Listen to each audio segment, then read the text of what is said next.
예, 안녕하셨습니까? 요즘 날씨가 좀 변해가는 계절이어서 때라서 옷을 어떻게 입으셔야 될지 고민스러우신 상황이실 것 같은데요. 저도 위에다 이제 겉옷을 하나 더 걸칠까, 그러지 않을까 그러다가 겉옷을 걸치지 않고 나왔습니다. 저도 땀을 좀 잘 흘리는 편이어서 우리 최영원 형제님께서 너무 잘 말씀을 해주셔서 제가 그 어떤 부연을 해야 될지는 모르겠습니다. 앞으로 9장까지 계속 이어지는 대제사장직에 대한 대제사장이 누구냐, 그가 이제 무슨 일을 하느냐, 그 실체가 무엇이냐, 그것이 우리에게 어떻게 적용될 수 있느냐, 이런 것들을 앞으로 공부해 나가게 되는 오늘 첫 오프닝의 의미를 가지고 있는 그런 부분입니다. 잘 말씀해 주셨고요.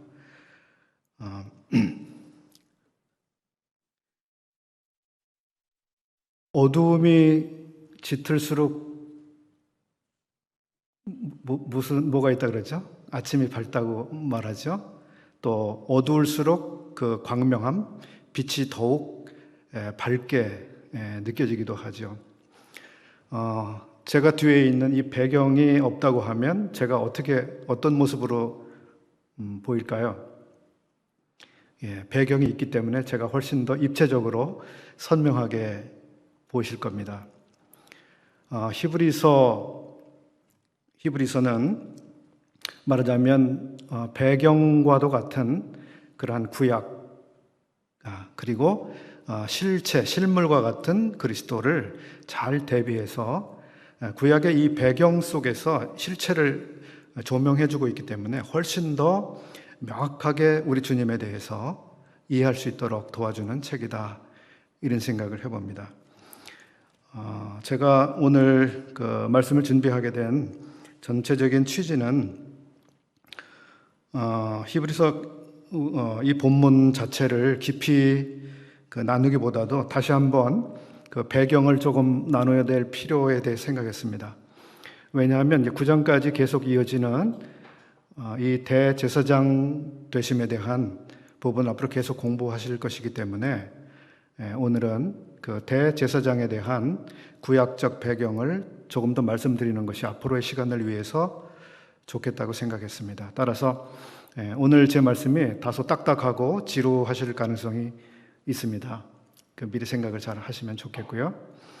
그러나 오늘 이 시간을 잘 들어두시면 앞으로 말씀을 계속 공부해 나가시는데 도움이 되시리라고 생각합니다. 먼저 저는 오늘 세 파트로 말씀을 준비했습니다.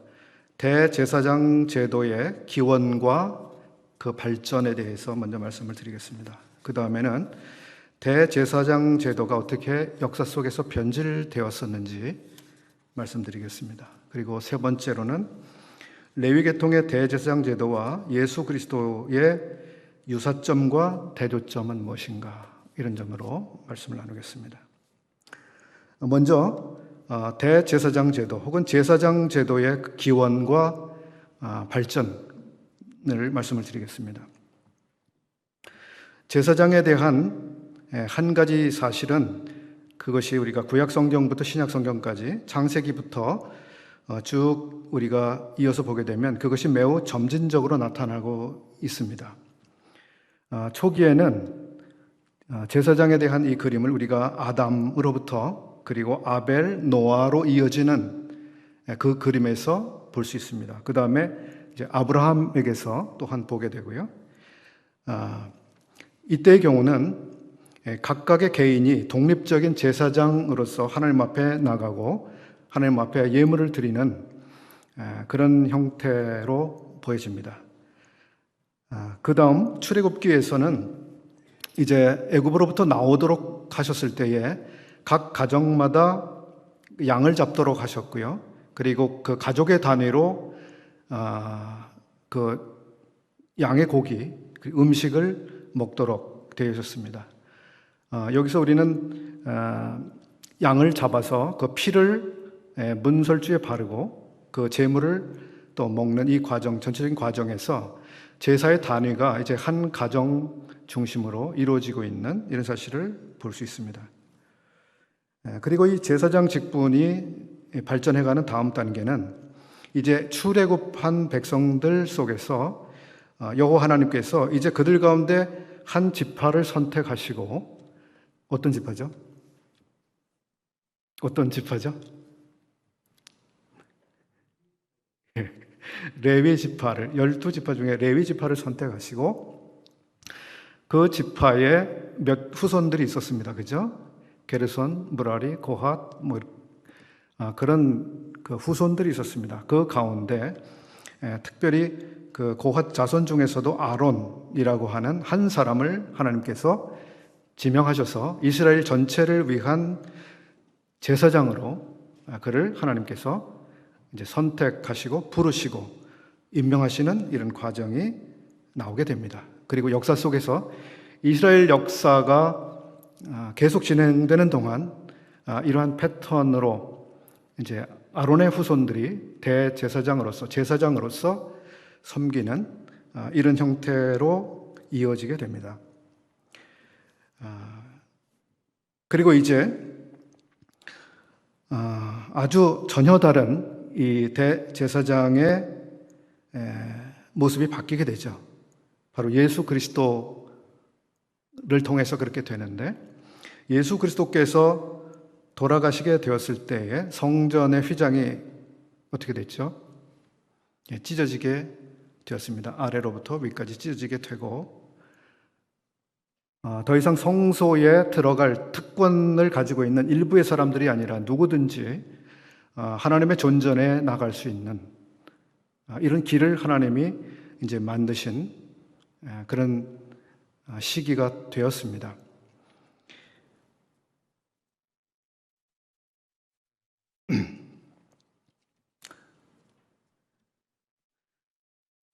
성경에는 제사장, 그리고 대제사장, 그리고 히브리서에서 오늘 5장 1절에 나오죠. 4장 14절, 우리에게 큰 대제사장이 있으니 라고 말씀하시는데, 제사장, 대제사장, 큰 대제사장, 이렇게 제사장들이 구분되어서 언급되는 것을 볼 수 있습니다. 예수 그리스도께서는 대제사장이시면서도 큰 대제사장으로 불리우시는 분인데요, 유일합니다. 그렇게 불린 분은 성경 전체에서, 인류 역사 전체에서 유일하게 그분에게만 칭호로 주어지는 것입니다. 큰 대제사장, 영어로는 앞에 great로 되어 있습니다. great. 먼저 이제 제사장의 부분을 살펴보겠습니다. 앞서 말씀드린 것처럼 제사장은 아론의 후손들로 오직 그들만 제사장이 될 수 있었습니다. 구약의 제사장 제도를 조금 더 살펴보겠습니다. 출애굽기 28장 1절 말씀을 제가 읽어드리겠습니다. 너는 이스라엘 자손 중 내 형 아론과 그의 아들들 곧 아론과 아론의 아들들 나답과 아비후와 엘르아살과 이다마를 그와 함께 내게로 나오게 하여 나를 섬기는 제사장 직분을 행하게 하되, 이렇게 기록하고 있습니다. 여기서 우리는 제사장이라고 하는 직분이 하나님의 부름을 통해서 되는 것임을 볼 수 있습니다. 하나님이 부르셨습니다.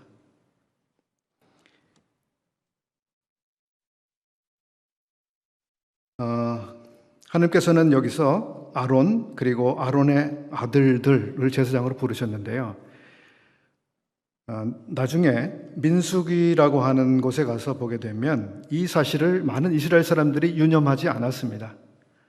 즉 하나님께서 특별히 부르셨어요. 지명해서 불러서 이 사람들만 제사장의 역할로 섬길 것이다 라고 하셨는데, 이스라엘 많은 사람들이 유념하지 않았습니다. 그래서 민수기 16장과 17장에 가서 보게 되면 고라 자손과 다단과 아비람이라고 하는 250명의 사람들이 반기를 들었습니다. 아론에게. 왜 아론과 아론의 아들들만 제사장의 특권을 누리느냐? 똑같은 우리 다 이스라엘 사람들인데 우리가 못난 게 없는데 왜 이렇게 사람이 차별을 받아야 되느냐고 생각을 했던 것 같습니다. 우리도 좀 성막에 들어가서 하나님을 섬기고 싶다. 이런 생각을 했습니다. 이러한 반기에 대해서 하나님께서는 이들을 즉각 처리하셨습니다. 그리고 여호와 하나님께서 아론과 그의 후손들을 선택하고 부르셨다고 하는 사실을 직접 확인하셨습니다. 어떻게 확인하셨죠? 그 모든 지파의 대표자들을 다 나오게 해서 그들이 가지고 있는 그 지파를 대표하는 지팡이들을 전부 가져오게 해서 또 아론의 지팡이까지 포함해서 그 지팡이들을 성소에 두도록 하고, 그리고 다음날 그것을 확인을 했을 때에 아론의 지팡이에서만 싹이 나고 그리고 열매가 맺혀 있는, 열려 있는 이것을 하나님이 보이셨습니다. 그렇게 해서 하나님께서 아론만을 선택하셨다고 하는 사실을 다시 한번 확인해 주셨습니다. 그 뒤로 이 제사장 직분에 대한 다른 사람들의 도전이라고 할까요? 이런 혼란, 이런 것들이 일어나지는 이제 않았는데요. 물론 역사 속에서 부분적으로 이상한 일이 좀 있기는 했습니다. 요시야 맞나요? 요시야 왕과 같은 요시야가 아닌 것 같으네요.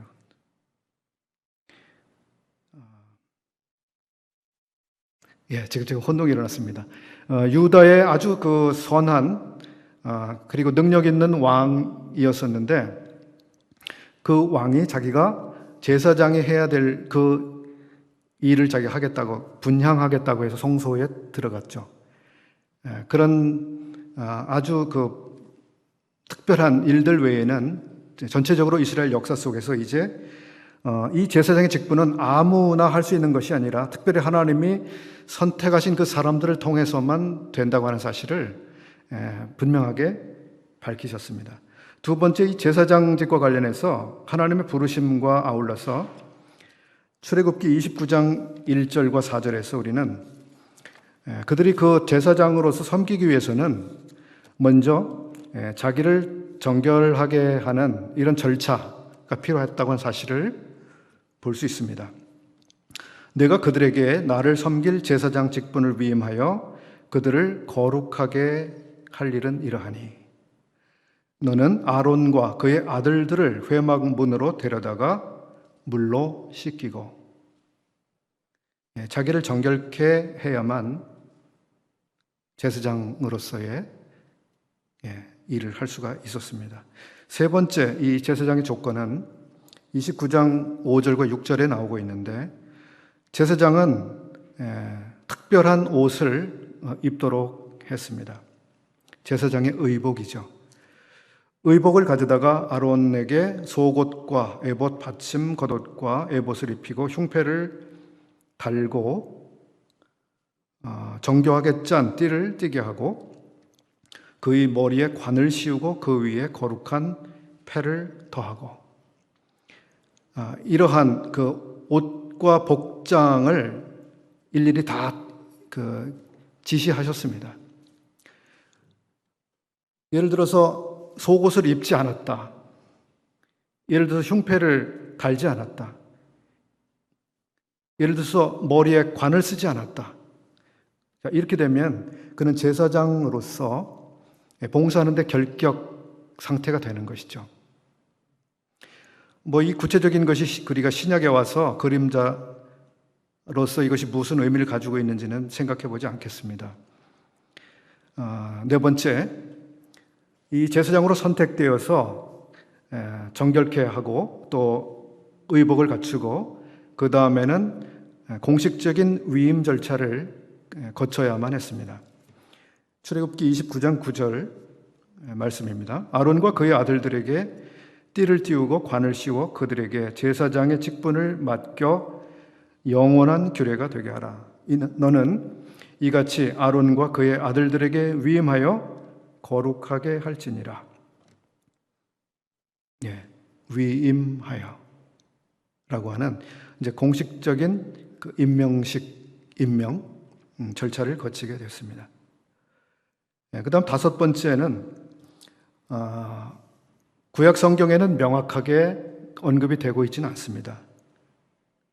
바로 동정하는 마음을 갖는 것인데요. 구약 성경은 구약의 제사장들이 그 백성들을 향해서 이 동정의 마음을 가져야 된다라고 명확하게 명시적으로 말씀하고 있지는 않습니다만, 그러나 우리가 히브리서 4장 15절과 16절에서 우리가 충분히 생각을 해 볼 수 있습니다.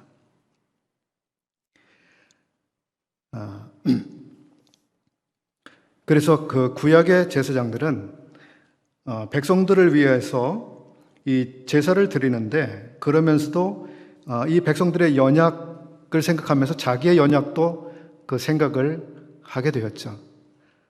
따라서 이 백성들이 가지고 오는 제물에 대해서 그것을 그냥 아무 마음의 감정도 없이 그냥 기계적으로 소를 데려왔으니까, 양을 데려왔으니까 그냥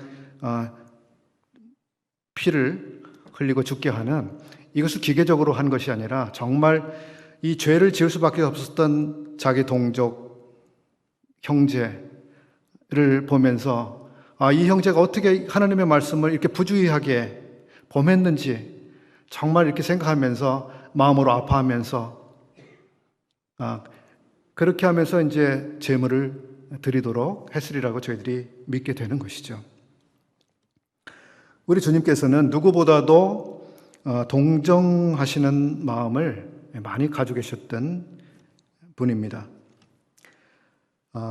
우리 주님께서 어떻게 사람들을 불쌍히 여기셨는지, 동정하셨는지 몇 구절만 제가 소개해 드리겠습니다. 마태복음 9장 36절을 보시게 되면 우리 주님께서 무리를 보시고 불쌍히 여기시니 이는 그들이 목자 없는 양과 같이 고생하며 기진함이라. 또 14장 14절에서는 예수께서 나오사 큰 무리를 보시고 불쌍히 여기사 그 중에 있는 병자를 고쳐 주시니라. 여기에는 큰 무리들을 보실 때에 이스라엘의 많은 사람들 혹은 그 전체를 우리 주님이 보셨을 때에 참으로 불쌍해 보이신 것입니다. 왜냐하면 목자가 없어서 저들이 방황하고 유리하고 짐승에게 희생당하는, 그래서 하나님의 백성들이 정말 하나님의 백성으로서 잘 살지 못하고 그저 삶을 낭비하고 하나님의 뜻을 행하는 그런 인생을 살기보다 엉뚱한 데서 삶을 낭비해버리고 마는, 그리고 그걸 아무도 도와줄 수 없는 그 현실을 보셨을 때 너무 안타까우셨죠. 목자 없는 양과 같이 고생하는 이것을 보셨을 때 주님의 마음이 참 불쌍한 마음이 드셨습니다. 15장 22절에서 가나안 여자 하나가 그 지경에서 나와서 소리질러 이르되 주 다윗의 자손이여 나를 불쌍히 여기소서, 내 딸이 흉악하게 귀신 들렸나이다. 여기는 어떤 무리가 아니라 어떤 한 개인을 말씀하고 있습니다. 15장 32절에서 예수께서 제자들을 불러 이르시되 내가 무리를 불쌍히 여기노라. 그들이 나와 함께 있은지 이미 사흘임에 먹을 것이 없도다. 길에서 기진할까 하여 굶겨 보내지 못하겠노라. 우리 주님께서 참 얼마나 배려가 깊으십니까? 자기 앞에 모여있는 이 사람들을 볼 때에 저들이 지금 얼만큼 배가 고픈지, 이런 상태에서 저들이 그냥 이 귀갓길에 오르게 되면 저들이 얼마나 힘든 귀갓길이 될 것인지, 이런 걸 생각하시면서 미리 마음을 쓰시고 준비하시는 이런 모습을 볼 수 있습니다. 주님은 참 사람들을 깊이 생각하면서 동정하시는 그런 분이셨습니다. 우리가 그것을 잘 배울 때에 우리가 주님께서 맡기신 제사장으로서의 그런 역할들을 잘 해나갈 수 있다고 생각합니다. 우리가 히브리서를 공부하면서 우리 주님께서 대제사장으로서 어떤 이런 특성을 가지셨는지를 잘 배우면 우리의 삶에서 또 적용을 잘 할 수 있으리라고 생각합니다. 제사장은 이제 이러한 몇 가지 자격, 자질을 가지고 있어야 할 뿐만 아니라 이 제사장들에게는 특별한 임무가 부여되어 있었습니다.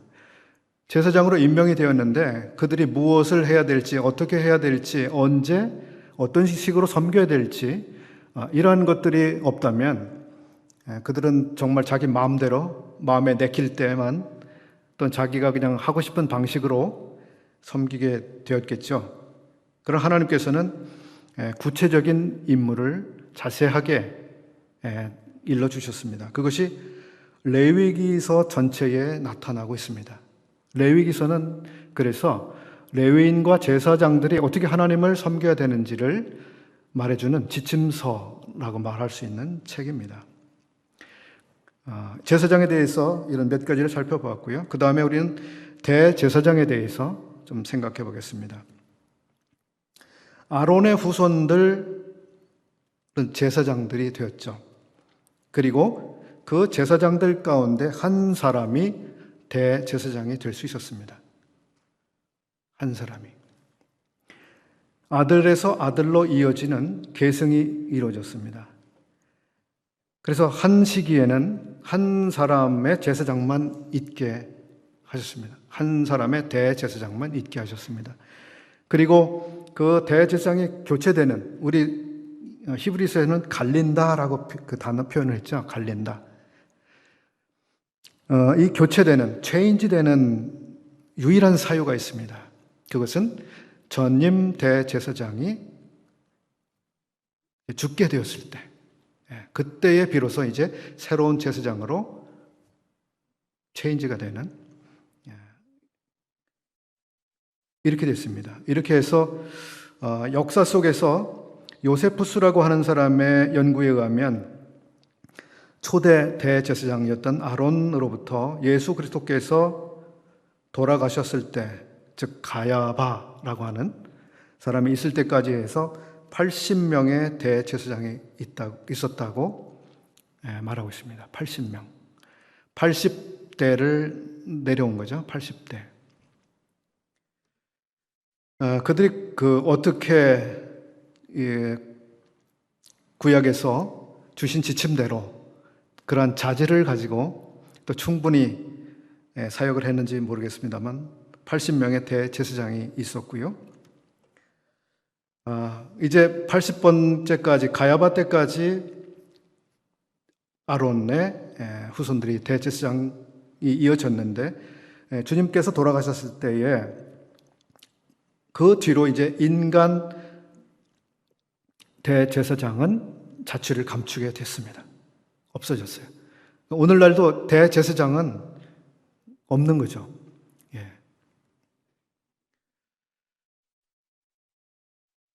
7장 23절에 있는 말씀을 제가 읽어드리겠습니다. 왜냐하면 대제사장이 교체되는 사유에 대해서 7장 23절에 제사장 된 그들의 수효가 많은 것은 죽음으로 말미암아 항상 잊지 못함이로되. 이렇게 제사장이 임명이 되고 또 죽고 또 다른 사람이 임명이 되고 그래서 계속 누군가를 대신하는 이런 역사가 계속됐다고 하는 것은 구약의 그 대제사장들이 그 직분, 구약의 그 제사장 직분이 불완전했다라고 하는 사실을 반증해주고 있는 것입니다. 이번에는 이제 큰 대제사장에 대해서 잠깐 말씀드리겠습니다. 말씀드린 대로 인류 역사 속에서 오직 한 분만 이 직분을 취하시게 됐습니다. 바로 예수 그리스도이신데요. 이분은 아론의 후손으로 오시지 않았고 레위 지파 사람도 아니었습니다. 그분은 멜기세덱의 반차를 따라서 제사장이 되신 분인데,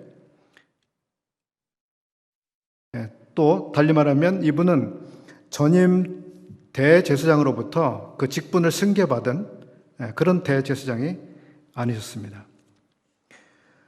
이분은 대제사장으로서 지금도 대제사장이십니다. 언제까지요? 영원토록 대제사장. 그래서 영원히 계시기 때문에 영원토록 대제사장으로서 우리들을 섬기시는 그분이시죠. 아무도 예수 그리스도를 대신할 수 없고 대체할 수 없고 바뀔 필요가 없는, 그리고 이분의 대제사장으로서의 이러한 그 직분의 완전성, 영원성뿐만 아니라 이분의 사역 또한 얼마나 놀라운지 우리는 이제 히브리서에서 계속 공부해 나가게 될 것입니다. 대제사장 제도가 역사 속에서 또 어떻게 변질이 있었는지 조금 찾아보았습니다.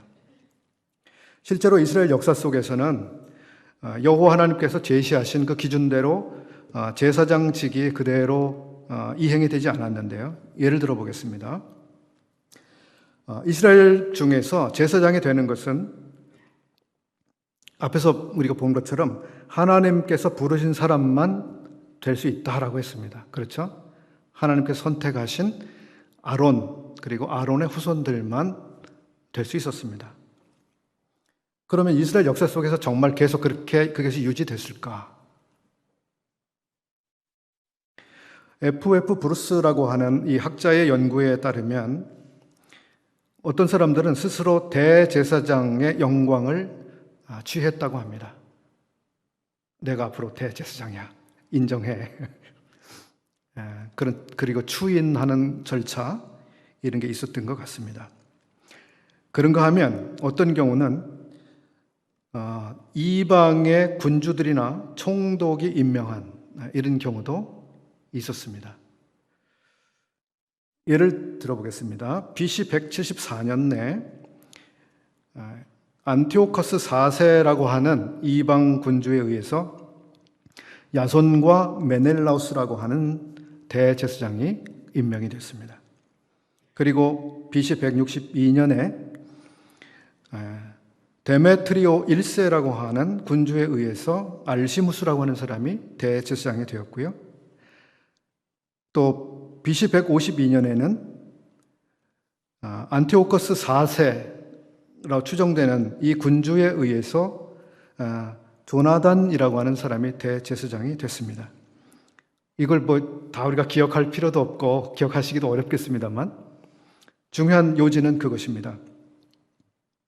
사람에 의해서 선택되고 사람에 의해서 임명된 이런 일들이 역사 속에 일어나게 됐다고 하는 것입니다. 특별히 이방 권력에 의해서 대제사장 제도가 이렇게 비참하게 바뀐 이런 사실도 있었다고 하는 것입니다.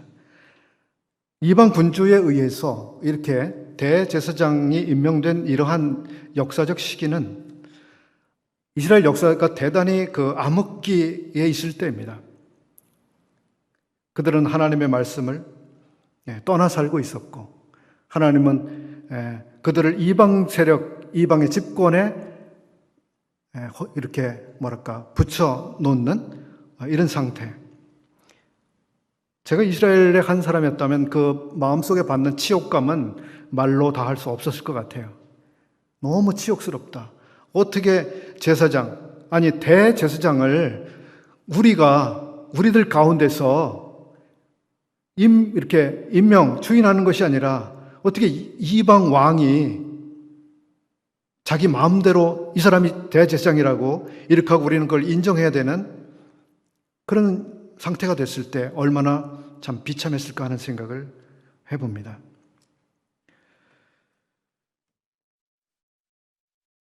복음서 시대에 우리 주님 당시에 대제사장 기억하십니까?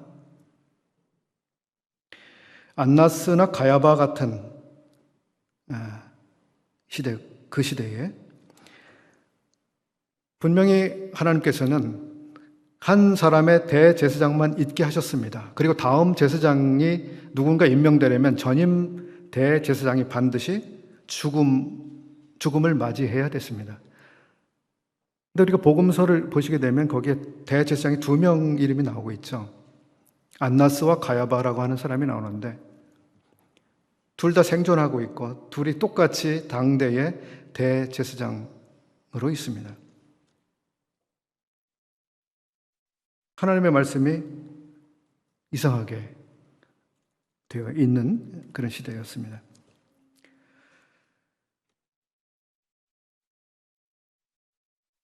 대제사장을 이방 통치 세력에 의해서 인간이 자기 마음대로 임명하게 된 이런 사실.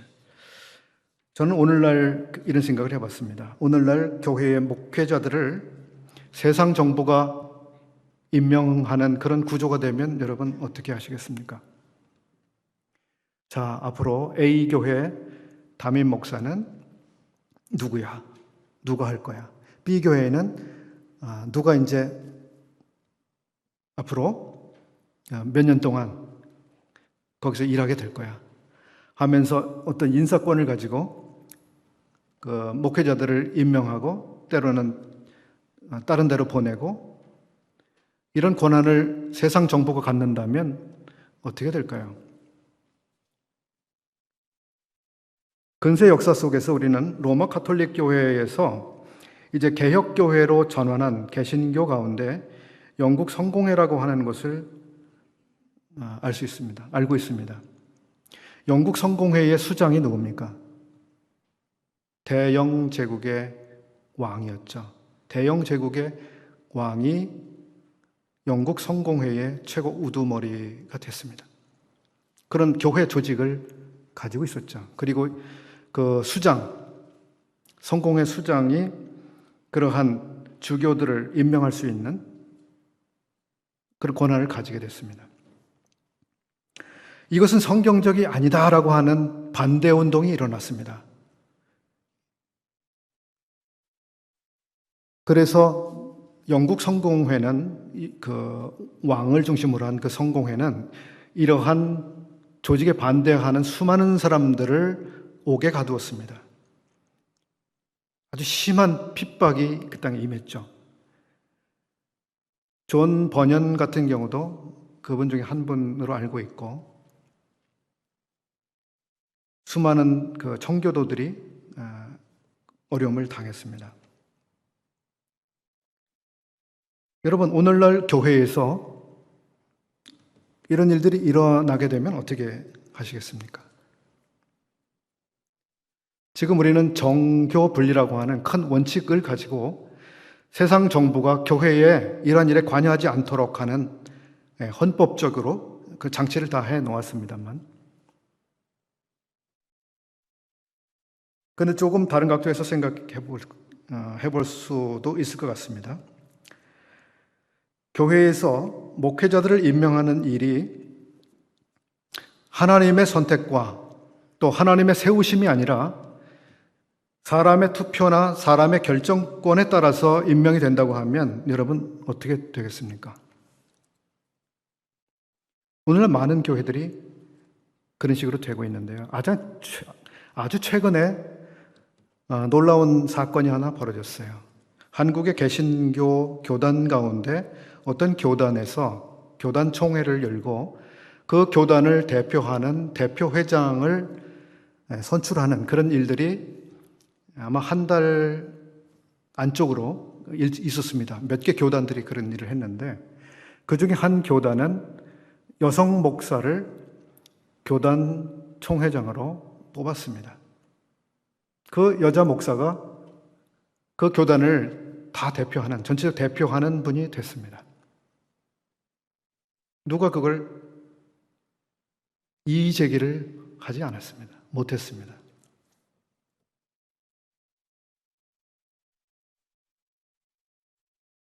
우리는 이제 대제사장 제도의 그 변질 부분에 대해서 지금 말씀을 드리고 있는데요.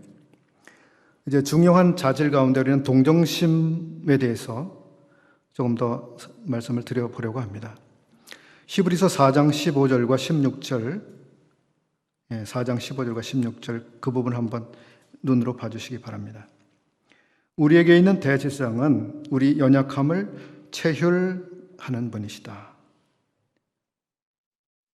체휼한다고 하는 말은 뭐죠? 매우 동정적이라는 것입니다. 그리고 그 연약한 사람의 입장에서 같은 입장에 선다라고 하는 뜻을 가지고 있습니다.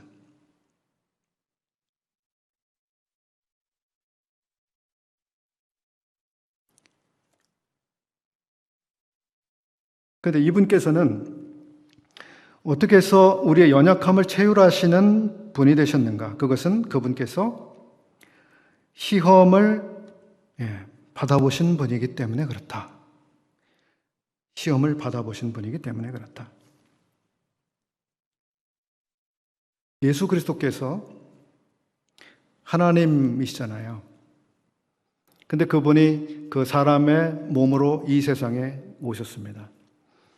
그리고 그분이 똑같이 삼시세끼 식사를 하셔야 됐고요. 그죠? 건강을 위해서 자기 몸을 어떻게 돌봐야 되는지 많은 경험을 하셨습니다. 그리고 어떤 경우에는 또 피곤해 하시기도 하고요. 굶주리기도 하시고 여러 경험들을 하시기도 하셨습니다. 그래서 그분이 육체를 가지고 우리와 똑같이 이렇게 삶을 살아보셨기 때문에 사람들이 겪는 어려움이 무엇인지를 그분은 직접 경험을 통해서 아시는 분이 되셨습니다. 만약에 주님께서 우리와 똑같은 몸을 갖지 않으시고, 예를 들어서 모양은 우리와 똑같은 몸인데 그분은 식사를 통해서 이 건강을 관리하고 생명을 유지하는 그런 몸이 예를 들어 아니셨다. 식사를 전혀 안 해도, 물을 전혀 마시지 않아도, 그리고 밤에 잠을 주무시지 않아도 전혀 그 생명에 문제가 안 되시는 그런 몸을 가지셨다고 하면 그분은 우리의 연약함을 체휼하는데 공감을 못 하시는 거예요. 근데 그분은 우리와 똑같은 몸을 가지셨던 분입니다. 이것을 우리가 이제 그리스도의 인성이라고 표현하는데요. 예수 그리스도께서는 하나님이십니다. 100%. 그러면서도 이분은 100% 우리와 똑같은 인간이 되셨다.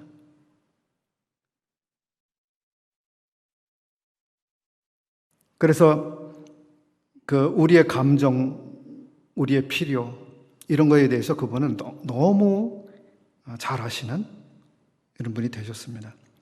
그래서 우리를 참으로 동정하시는, 체휼하시는 분이 되셨고, 그러나 여기서 우리가 주의해야 될 것이 있죠. 모든 일에 우리와 한결같이 시험을 받은 자이시다. 그러나 죄는 없으시니라. 인간이 겪는 시험이 무엇인지, 어떤 시험을 만났을 때 인간이 넘어지게 되는지, 어떤 시험을 당했을 때 고통을 당하는지 그분은 아시는 거죠. 근데 그분은 죄는 없으시니라. 수많은 그 시험이 그분에게 갔지만 그분은 한 번도 그 시험 때문에 마음의 유혹을 받아보시는 그런 일이 없으셨다는 거예요. 내가 너무 배가 고픈데 저 집에 물건을 좀 갖다가 그냥 살짝 먹을까? 예를 들어서. 이런 식의 어떤 연약함을 동일하게 경험하셨지만, 그러나 그분은 시험 앞에서 그 시험에 대해서 반응할 수 있는 죄성이 그분에게는 없으셨다고 하는 것입니다. 참 이거 우리가 합리적으로 설명하기가 어려운 부분인데, 그분이 우리와 똑같은 몸을 가지고 계셨음에도 불구하고, 그러나 우리가 가지고 있는 본성, 그것은 가지고 있지 이제 않으셨던 거예요. 그래서 우리를 체휼하시되 그분은 죄가 없으셨던 그런 분이시다.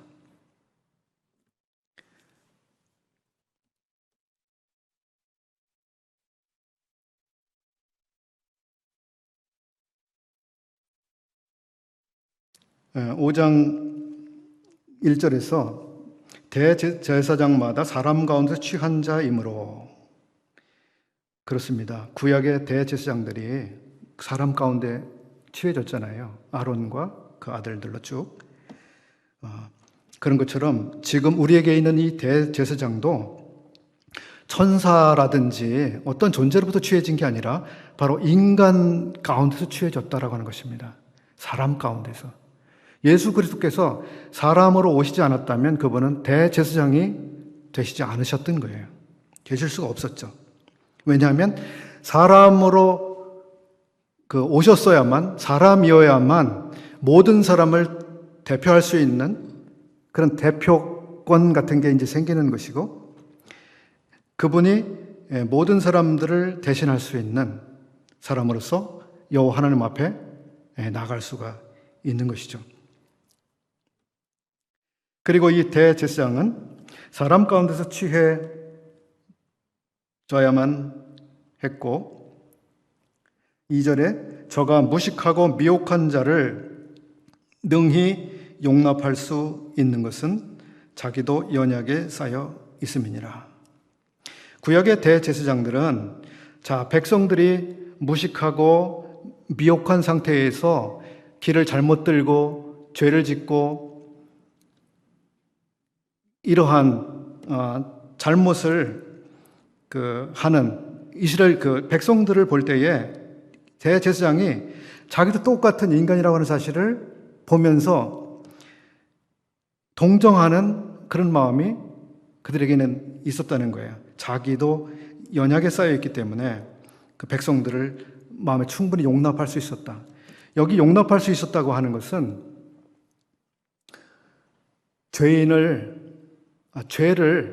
어쩔 수 없이 죄를 지었으니까 다 그렇게 살아. 다 그 정도 죄는 짓는 거야.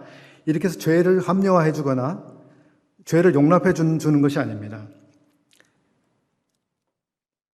여기서 용납은 죄에 대해서는 분명하게 이건 하나님 앞에서 반드시 정결하게 되는 죄사함을 받기 위해서 반드시 처리해야 되는 죄다라고 하는 사실을 명확하게, 분명하게 그것을 선언해야만 됐습니다. 그리고 그 죄를 처리해야 된다라고 하는 그것을 정확하게 생각하고 이야기해주는, 판단해주는 그런 사람이어야만 됐습니다. 그러면서도 그 죄인에 대해서는 이 사람이 얼마나 연약에 휩싸여 있는 사람인가를 충분히 동정하면서 그 사람을 대할 수 있는, 그래서 이것은 용납한다라고 하는 단어의 뜻을 이렇게 설명해 볼 수 있습니다. 인자하게 참을 수 있는 또는 인내를 발휘할 수 있는 이런 의미를 가지고 있습니다. 용납할 수 있다. 나를 용납해 줄 수 있겠습니까? 라고 말할 때는 나의 행위에 대해서는 이게 그릇되었지만 나라고 하는 존재는 그럴 수밖에 없는 그런 약함을 선천적으로 가지고 있다고 하는 사실을 충분히 고려해서 나를 보아주는 이런 거죠. 대제사장에게는 그런 것이 필요했다.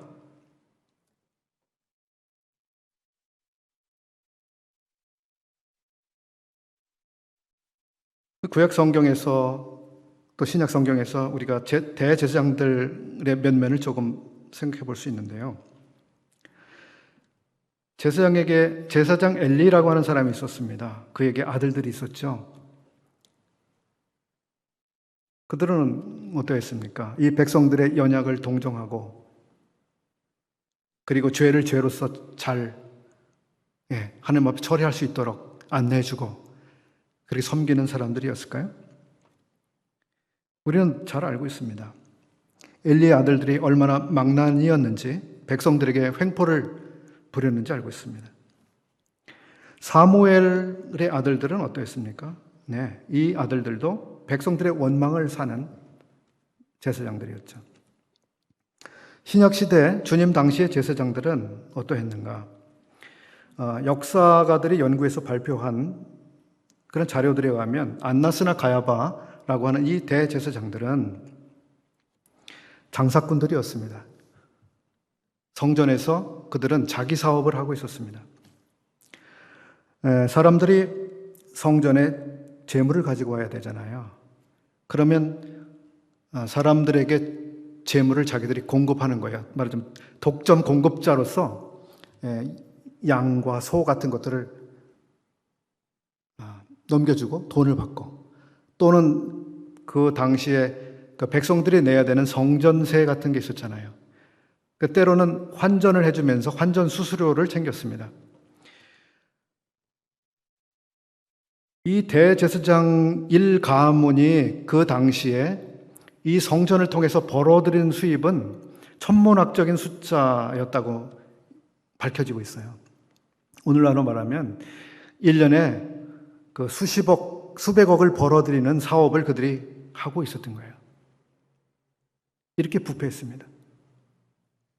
그 사람들이 백성을 동정하고 백성들의 연약을 마음으로 느끼면서 그 재물을 가지고 와서 이 성전에 드리려고 한 그 사람들의 마음을 어떻게 공감하고 아파하고 그럴 수 있었을까요?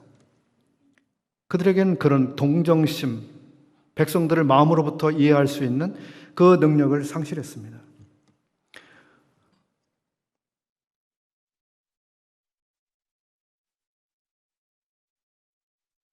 우리 주님은 우리 연약함을 체휼하지 못하시는 그런 분이 아니시다. 우리를 너무 깊이 하시고 마음으로부터 우리를 이해하시고 우리의 약함을 동정하시는 참 특별한 분입니다. 이런 분이 안 계신 거죠. 이제 마지막으로 레위계통 제사장 제도와 예수 그리스도의 대제사장으로서의 그 유사성과 대조되는 점을 그냥 빠르게 간단히 말씀드려 보겠습니다. 먼저 유사한 내용은 이렇습니다. 구약의 제사장들과 또 예수 그리스도 역시 바로 하나님의 부르심과 임명이라고 하는 것이 있었습니다.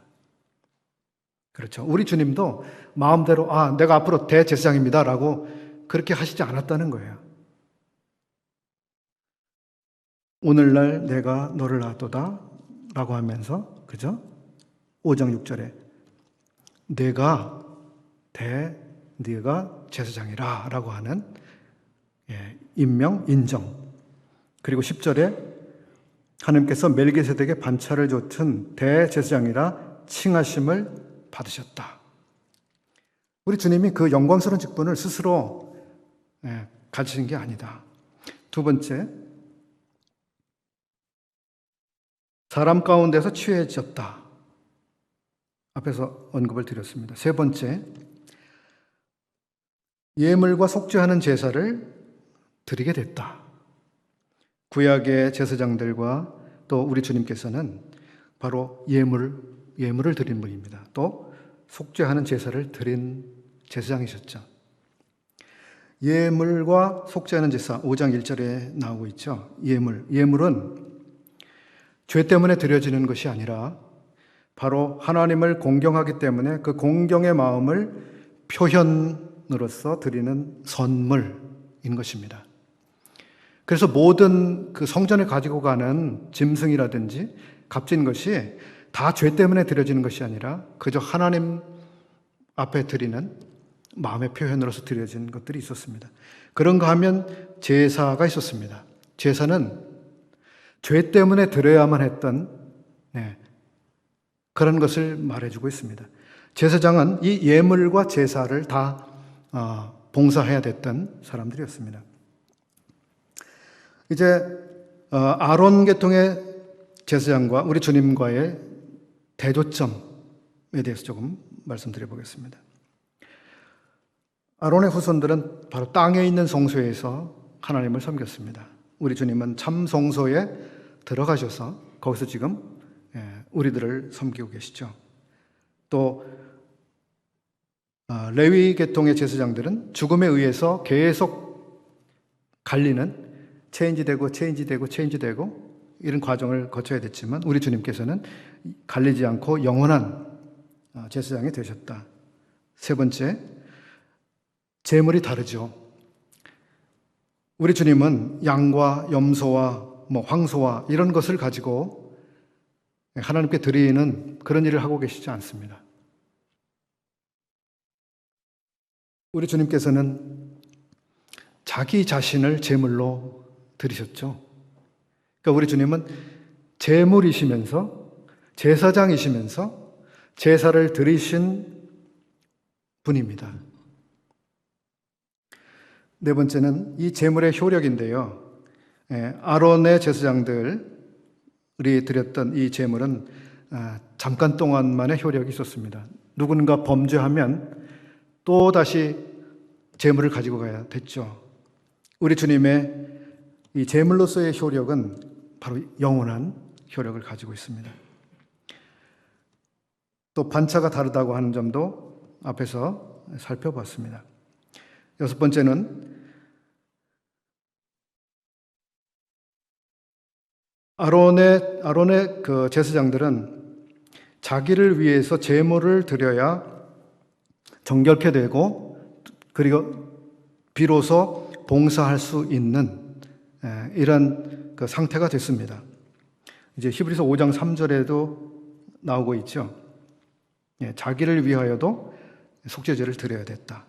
또 뒤에 7장 27절에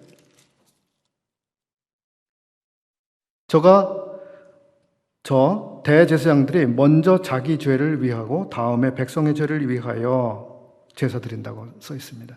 그러니까 백성들의 죄를 위해서 제물을 드리기 앞서 자기 죄를 먼저 처리해야 되는 이런 사람이었습니다. 마지막으로 구약의 제사장들은 제사장으로서만 봉사했습니다. 그러나 우리 주님께서는 제사장이시면서 또 왕이신 분입니다. 왕과 제사장이라고 하는 두 직분이 함께 주님에게 주어져 있습니다. 시간을 지금 너무 많이 제가 사용한 것 같은데요. 여러 말씀들을 드렸습니다. 얼마나 이제 기억에 남으실지 모르겠습니다만, 이런 오늘 약간의 배경과도 같은 이런 말씀을 폭넓게 좀 말씀을 드렸는데, 앞으로 계속되는 공부에 도움이 되시길 바랍니다. 고맙습니다.